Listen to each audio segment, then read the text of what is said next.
All right, guys, so it's hot out and I'm out in the middle of the desert here, right on the edge of my cell service. Probably a spot most of you would like to camp, but what do we all want when we're out here camping, or at least I want, and I'm assuming a lot of you guys want, is I still want cell service. So this company called HiBoost sent me a cell phone booster. It took me a little while to figure out how to set it up, but I got it figured out. I'm going to show you guys some speed tests. It works, and it does make a difference. And then I'm going to give you some tips that I learned in terms of how to install it. Of course, I always recommend that you guys still reference the instructions, but I'm going to give you kind of a real-world work through for what I did. So let's take a look at what it is, the best installation, and I'm going to show you guys some real-world tests here. All right, so we've got the Sienna minivan build here. All right. Now, I have not permanently mounted my HiBoost unit because I am still kind of sorting it out, but it's made up of 3 components, largely. You've got the unit itself, just for context of size, this is my hand. Pretty small unit. You've got 2 cables, one that goes out to an outside antenna, which I'll show you, one that goes to an inside antenna, which I'll show you, but it's down there, and you've got a DC plug-in to give power to the actual HiBoost unit. Okay, now I had a hard time installing this and getting it to work. The recommended instructions gave reference to a couple apps to measure cell phone strength and all this. And what I found, though, is all those apps had varying levels of success of use. So to get this set up and to use it properly, I basically drove out here in the desert in a spot where I know where I'm just on the cusp of cell phone service. So if you're going to set this up and you're going to buy it, that's what I recommend, a place that you guys go to do the installation. And it makes sense because that's the kind of environment we'd use. Now, if you have no cell phone signal, this device isn't going to work because it's a booster. So you have to have a little bit, okay? Now, this is the outside antenna. It does have a magnetic base, okay, and it has a cable. I'll tidy this up and do a little bit of a better install later, but for now, I've just got it set on the back of my van on the roof and ran the cable in the inside. And this is the tough part, is because you have to have an appropriate horizontal and vertical spacing between that of the outside antenna and the inside antenna. And if you don't, the system is not going to work. So what I did with the inside antenna is I had to bring it all the way up here to the front of my van and sit it down at floor level. And that seemed to do the trick.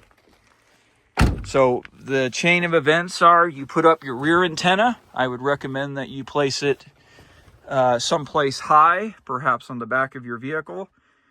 You plug it into the booster. You plug your booster into DC power, and then you connect your internal one and run it up there. Now, what you should see here is when it's set up appropriately, these 3 lights should be solid. Now, for some reason, they call this the alarm light up here. This one is blinking. That should not be blinking. So I'm going to make a minor adjustment.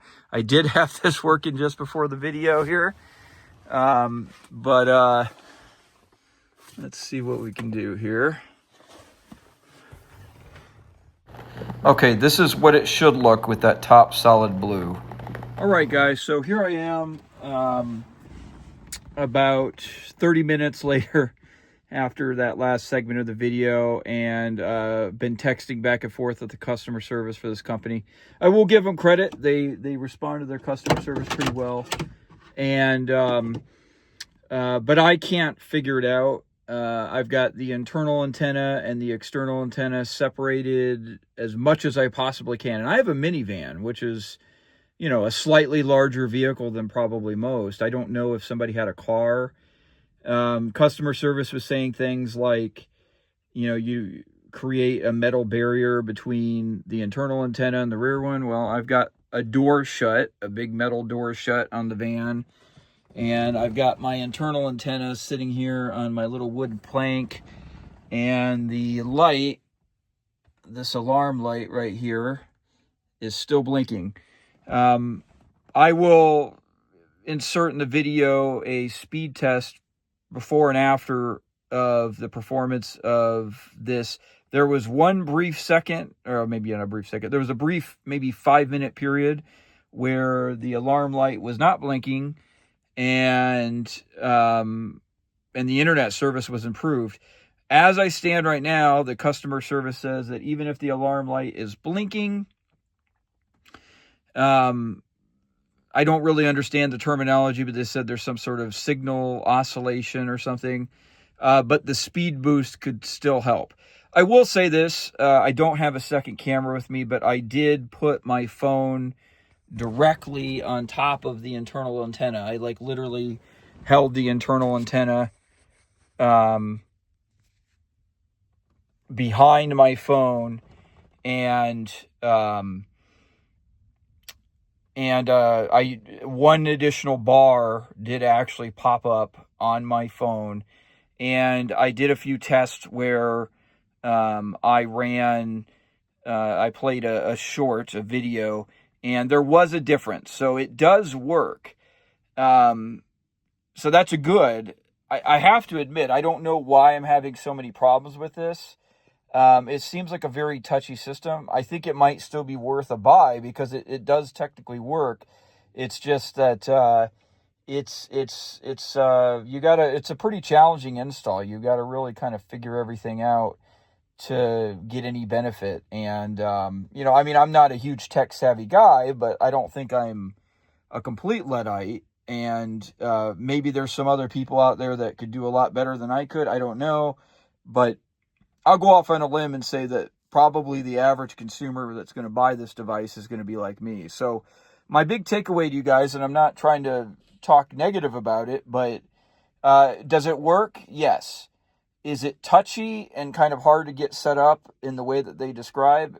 At least in my experience, it has been. Do they have good customer service? Yes. Does the unit in a physicality standpoint seem to be well built? Yes. It's just that it is a little hard to get it oriented and set up just right. All right, so what you guys see here is 2 screenshots. This is a before. This was one of the apps they recommend for a speed test. And this is after.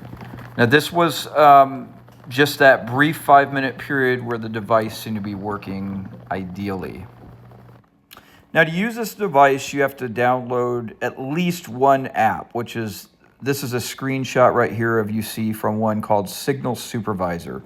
This is what the device uses to register and to start using it. And this specific screenshot here is the various parameters which would represent what you ideally need to get. So basically when you have your antennas set up, you would go to this and this would be what you would see.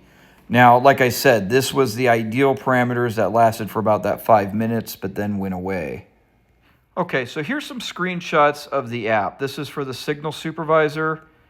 This is when you go into the home page. This is where your device would be stored once you register it, and you could take a look at it and click it to start using it. And then these are the 3 aftermarket apps that they recommend downloading to check for speed tests and stuff like that. I'll be honest with you, on my phone, none of them work particularly well.